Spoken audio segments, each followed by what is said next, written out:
はい、滑り調教作者を持つよと専門診療生態の件です。動画をご覧いただきましていつもありがとうございます。このチャンネルでは滑り症だとか脊柱管狭窄症のような腰の骨に異常が出てしまったような状態であったとしても自分の力で結構どうにかできますよと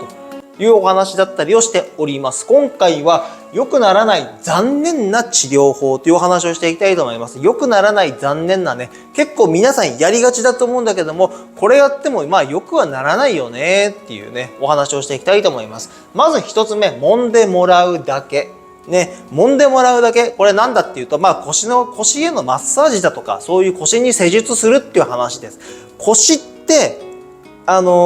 腰が痛い時ってガチガチになります。なんでガチガチになるかっていうと、腰の筋肉が硬くなって守ろうとしてるからです。なので腰の筋肉硬いっていう時って筋肉って縮むんですよ。固まって縮みます。そうするとこういう腰の骨だとかにくっついてる筋肉が縮んで、そうすると姿勢がグッてなったりします。そうすると痛いんですよ。ね、姿勢が無理やり反らされたりだとか縮んだりして痛いわけですよ。そうするとこれをどうにかしようと思って腰を揉んだりします。そうすると筋肉自体は揉んで柔らかくすることはできるんだけれども、結局その腰なんで硬くなってんのを考えなきゃいけないわけですよ。腰の構造って動いちゃいけないような構造になってます。これ見てもらうと分かるんだけども、首から胸から来て腰に来ると、ここだけこの腰椎っていう部分だけ構造が全然違います。これ動いていいのっていう構造です。ここに対して動こうとするっていうこと自体が良くないわけですよ。でも実際はある程度動きます。ある程度なんですよ。そうすると本来は動くべきところっていうのは股関節とかだったり肩周りだったりするんですけれども、いろんなところが動きますと。この動きが動かなくなって動きが悪くなってくると結局腰を動かさなきゃいけないのでねってなるんだけれども、腰を動かすと危ないので脳みそは腰を動かさないように固めて守れと言います。ね、そうするとこの腰、筋肉をガチガチにして動かないようにします。その時って痛みも出ます。当然ながらこういうところが詰まって痛くなるわけですよ。でもその硬さも痛みも赤信号なんですよ。この赤信号を無視して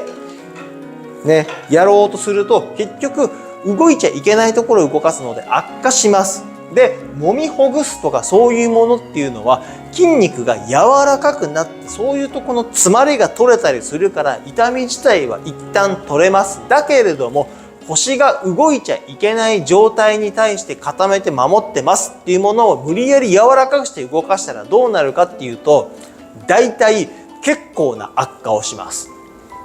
割と重度な悪化をします。こういうものを繰り返していった結果、腰が壊れてしまった可能性が結構でかいわけですよ。骨がずれてきてしまったっていう可能性がでかいわけですよ。なので腰だけ揉んでもらおうっていうのはアウトです。これちゃんと覚えておいてください。腰は固めて守ってます。なのでこれ後で別のところでも話をするけども、じゃあ腰って守ってんのっていう話ですよね。で、脳みそとしてはちゃんと腰が動かないように守りましょうって守ってます。で、そこに対して結構多くの人が言われるのが、腰を筋肉のコルセットを作って守りましょうとかっていうわけですよ。でもこれやるとすでにガチガチにコルセットを作ってある中でさらに筋トレ腹筋をしたりなんだりしてお腹鍛えて腰を守りましょうって言ってるんだけども、そもそもガチガチに硬いものだから動きも悪いですよねと。そこに対して無理やり動かせば筋肉の繊維も傷むし、縮んでるものをさらに縮ませることになるんだから、それはまたきついよねってなるんですよ。だから腰が痛い時に腹筋とかするとほぼほぼ悪化します。悪化しなかった場合はそりゃ運が良かったよねぐらいな感じなんですよ。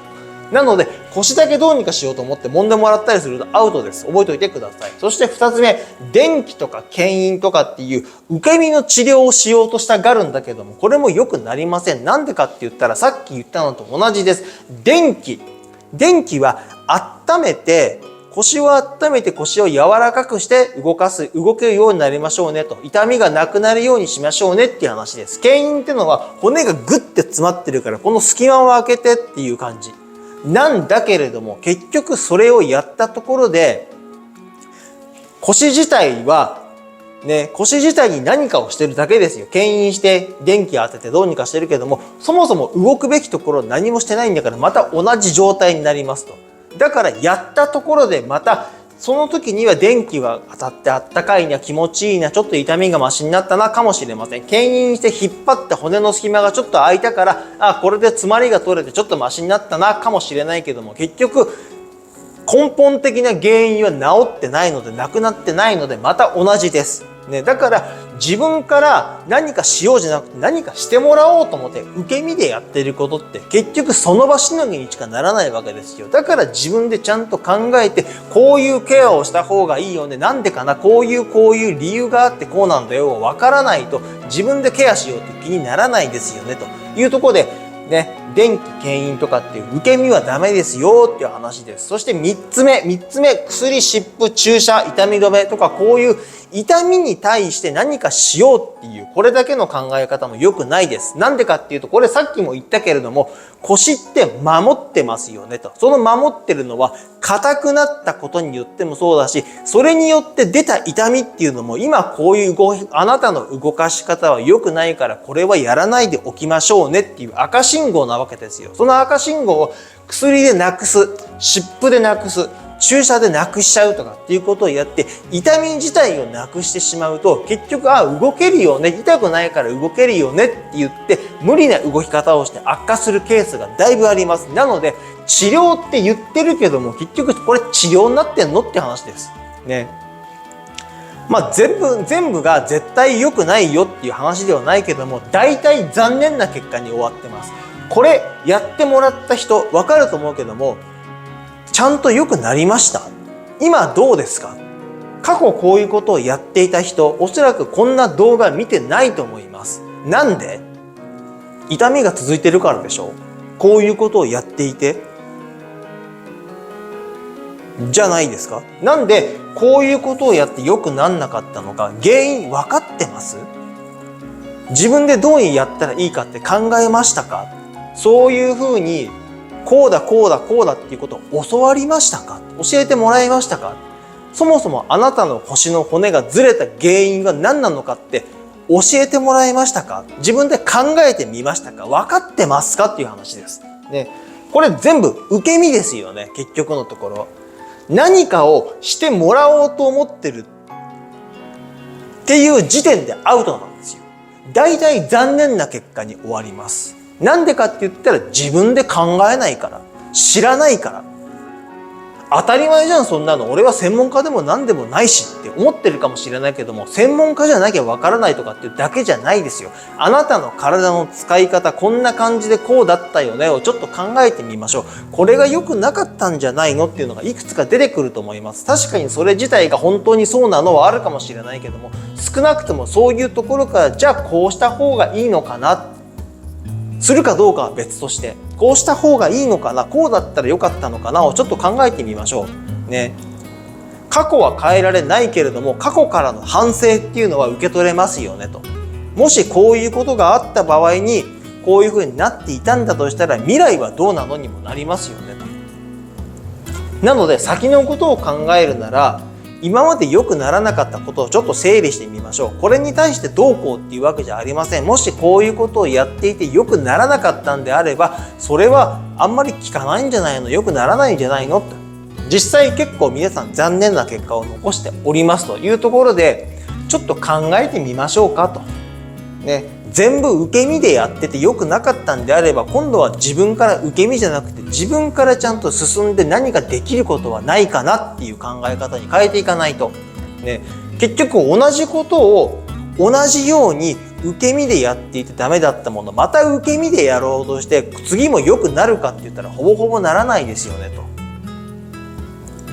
ね、同じことをやって同じことを試して違う結果を求めることを狂気と言います。ね、アインシュタインだかが言っておりました。ね、そりゃそうですよ。何にも変わらない、変えないやり方でやって結果だけこれ変わんねえかなって思ってるのって気違いですよね。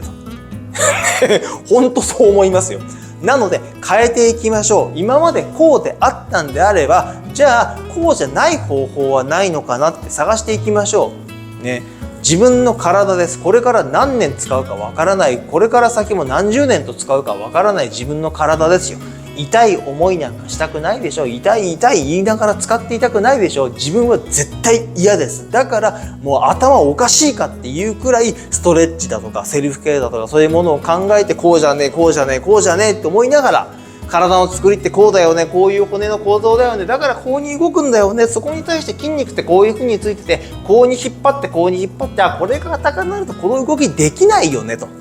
ていうのをバカみたいに考えていろいろなことをやっています。それをいろんなことを試してみて、でその試した結果、なるほどな、こうだったんだっていうものを皆さんにお伝えしておりますと。ね、いろいろ試してますよ本当に。ね、自分でも試してるし、人にもいろいろ試してもらってます。その結果をこうやって皆さんにシェアしてるわけなので、とりあえず試してみてください。そしてこういう考えでやっていたんであれば、この考えどうだったのって。これを改めろとはいきなり言いません。なので、まず自分でこれどうだったのかなを考えてみてください。この中で良くなったものがあればそれは採用すればいいし、良くなかったものであれば採用しなければいいんですよ。良くなかったものもまとめて全部採用してればそれは無駄だよねと。良くなかったにもかかわらず、これから先はちょっと良くなるんじゃないかと思って期待もしたい方だと思いますね。そういう方もいるんじゃないかとは思うんだけれども、何もやり方を変えなければ結局変わらないと思いますよ。ね。そういうところです。なのでね、ちょっと考えてやってみた方がいいかなと思います。というところで今回はこれで終わりにしたいと思います。うちではこういうものの相談も受けております。なので下の方にオンラインなんとかっていうのがあるんで、そこからちょっと見てもらえればいいかなと思うので、ね、まあ良ければね、ちょっと確認してみてください。というところで終わりにしたいと思います。動画をご覧いただきましてありがとうございましたと。